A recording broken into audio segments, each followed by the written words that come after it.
Il y a des instants où l'on se sent minuscule, comme si quelque chose d'immense nous dépassait, nous enveloppait, nous appelait à lever le regard.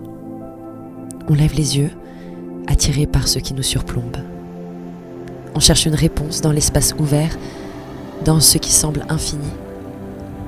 Puis, doucement, on abaisse la tête. Et l'on comprend que ce qui est en haut dialogue en permanence avec ce qui est sous nos pas. Entre ces deux directions, il y a nous, suspendus, traversés. Créer, c'est d'abord apprendre à voir. C'est reconnaître que le monde déborde de détails silencieux. Une lumière qui glisse sur une surface, une ombre qui transforme un visage, une présence discrète qui, soudain, prend toute la place. Capturer ces instants, ce n'est pas les posséder, c'est admettre qu'ils existaient déjà, puissants, intacts, bien avant notre regard. Mais rien n'est figé. Tout dépend d'un souffle invisible, d'un courant qui circule, qui change, qui colore les heures.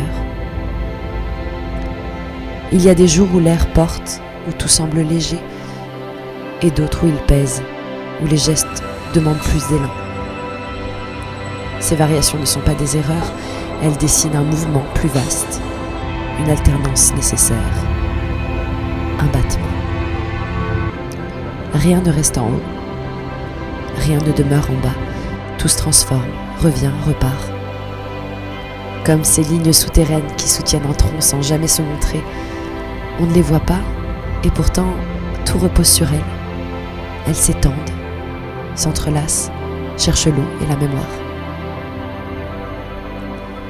Peut-être que vivre, c'est accepter ce rythme, accueillir les passages clairs et les traversées plus denses, honorer ce qui nous dépasse autant que ce qui nous ancre.